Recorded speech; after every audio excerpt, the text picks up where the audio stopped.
I think it's funny, honey, how you all up on me. Check up on it, give me your money, and watch me run it up. You acting funny, it's like you love me. You talking big in public, but is you big enough? You give me all attention, but what about all them bitches? My boundaries are fencing, you in it made a home. Stop getting so offended, you hear but you don't listen. My favorite pop-out business is when you mind your own. You worried, about me worried, I'm not worried, you not worried. Oh, you hurt me, don't disturb me, 'cause I'm unmoved by white tears. Most of us are unmoved by white tears because we don't actually think they're real. It's a performance. It's a switch that you turn on because you know that we have been socialized to see you as more human and of more value. So whatever it is you think and whatever it is you feel, we are supposed to respond to it. Y'all don't respond to Black women crying the same way. Nobody does. Nobody does. The minute a white woman cries, the world has to stop. Oh my God, what's wrong with you, baby? Black women cry, we could be rolling around on the ground screaming. And you are moved because you've been socialized not to see us as human beings. Fuck. Our tears don't matter to you, but a white woman, and y'all know that shit. That's why I'm not here for the fragility. You know that. And so you very deliberately turn the shit on as a way to avoid accountability. Yep. Purposefully. That's not fragility. That's manipulation. That's strategic. That's diabolical. That's not fragility. And so this notion of white fragility is supposed to tell us what? We're supposed to let you off the hook because you can't handle it? No, you don't want to.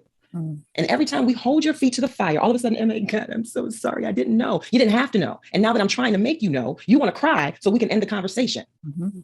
This is how you run away.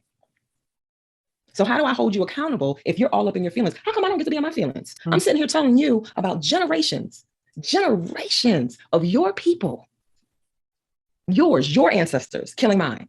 How come I don't get to turn tears on and move you? Sounds like I should be the one crying, no? Sounds like those tears should be mine. Sounds like the fragility might be mine, but no, I gotta be strong. Look at me.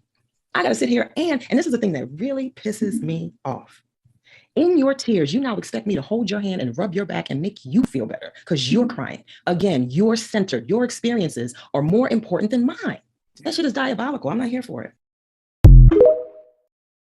There have been times when I came across white women that expected me to bow down like Black men, but absolutely not, sweetie, because I do not want what's between your legs. Imagine if I listen what a hater gotta say. I never give a broke bitch any time of day. You ugly when you jealous, bitch. Look at that face. I'm hot right now when you're not, okay? You big mad, oh you big mad. Got a big bag, popping big tags. All white Rover, yeah, with that.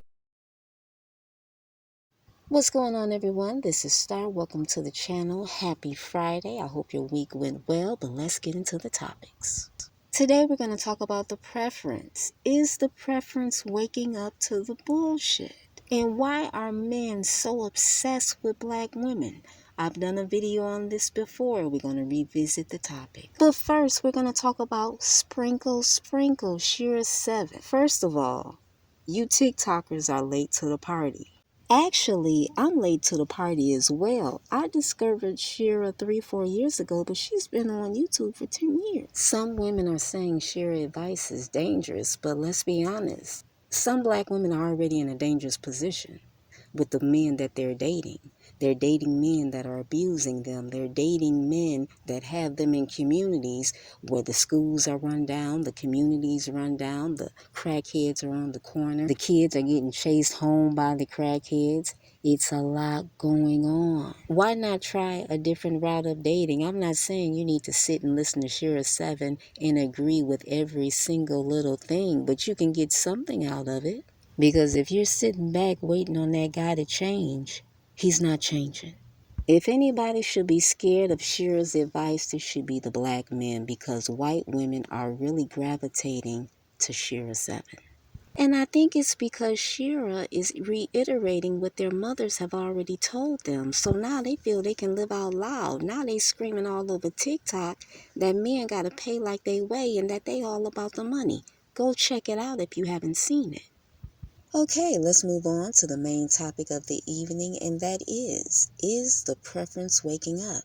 Looks like it. I've had men try to convince me that all Black women are evil, but this video really hit because Black women are held to impossibly high standards that no other group of women is held to. And this is in everything from beauty to femininity to womanhood to motherhood to trauma to sexualization, child abuse, child exploitation. Black women wear a weave, they're called fake. They're single mothers, they're automatically made the problem.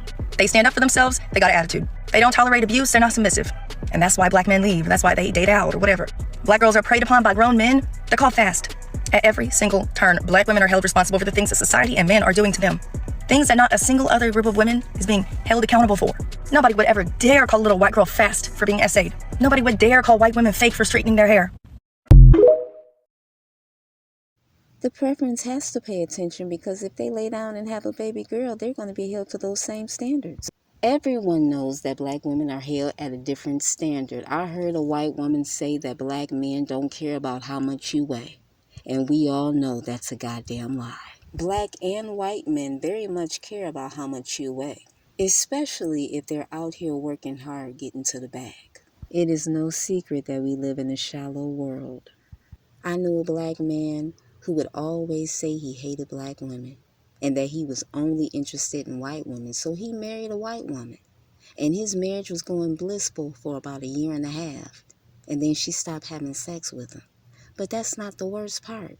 She started randomly having sex with men on the internet, and she got exposed, and the friend group knew everything. We were waiting for him to speak on it, but he never did. He quietly divorced her and kept the divorce a secret for an entire year.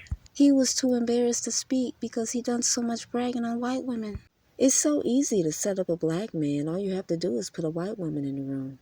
Happens all the time. Look at the athletes. I think black men need to wake up. I think they need to stop being so obsessed with black women and stop policing black women, because when you do this, you think you're running from your blackness, but you can't. And now we're going to switch the topic to Derek Jackson's ex-wife. Is her name Danae Jackson? I think that's her name. Anyway, she's back, she's looking great, and she is not holding back on the story. She's giving all the details. Talk about courageous. I know everybody's seen the clip, but go ahead and roll it again. I became a shell of myself. I didn't know who I was. I actually have a couple posts on my page where it's like, I have a post that says, I knew her body better than I knew my own. Stop. Let that sit there.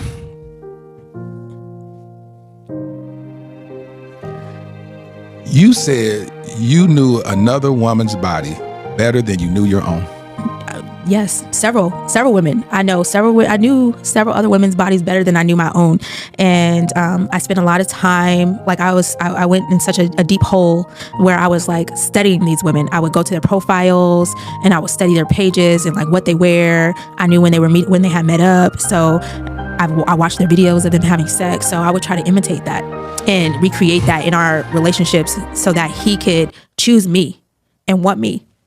And that is a low point to be. And I'm tearing up a little bit because I hate that I even got to a point where that was a thing, but that it was just that. And so I knew several other women's bodies better than I knew my own. I completely lost myself. I became a shell of myself. I tried to imitate their hair, their actions, even sexual things that I had seen him doing with them. I tried to recreate that in our life when we were engaged, and none of it amounted to anything.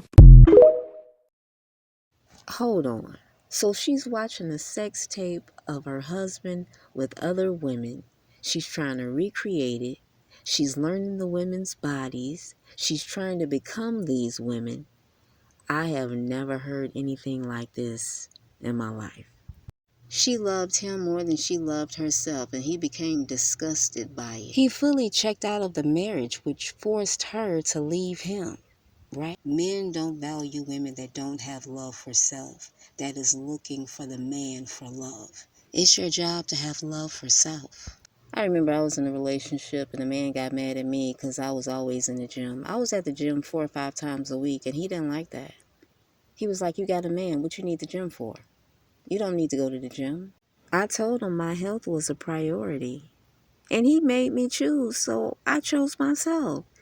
And I don't regret it. Men love to test women. They like to test your boundaries. But for me, I don't like playing games. If you're about playing games and bringing me stress, you need to leave my world immediately. I don't think it's smart to be in a relationship and you don't have your own life. You don't have your own hobbies. As a woman in a relationship, you can't be stuck under your man 24/7. You have to live your own life. Period. Derek Jackson's wife did everything she could to keep that man, and the more she tried, the more he pulled away from her. We all know that men love challenges. They don't want a doormat, because if they did, Danae would still be married, right? It's just like the pygmies. They go hard for the men, but the men don't return the favor because they don't value them, because they want somebody with a backbone. There have been so many women that have been heartbroken for being the good girl. And then what do? Some of them run to Shira 7 to get the game. Shira 7 will always be popular because there will always be a heartbroken woman somewhere that needs help. Some of these women out here are really angry at Shira 7, and I think it's because it's jealousy. They pocket watching right now. If you've been on here 10 years, giving up your time, speaking to people, you deserve success. That's a lot of work. Anyways, let's get back to Danae, because she spoke about how she became ill. And I'm not surprised she became ill due to everything she was going through. A lot of stress will do that to you. She said her health got so bad she was bleeding in certain places. I really don't know what that means, but it doesn't sound good, does it? You can easily develop health problems dealing with toxic people. Easily. That's why I don't do toxic. The weirdest thing about the interview with Danae was the interviewer kept laughing. I don't know if it was because he was nervous or because he was embarrassed for her and the lengths she went to keep her man. Even though Danae has been through a lot, I think she would get married again. Now, will she marry the same type of guy as before? She sure will if she doesn't get the proper therapy. Hopefully she'll get the therapy she needs because she's been through a lot. She's just starting to unpack the fact that she's been SA'd, and that happened before she met her ex-husband.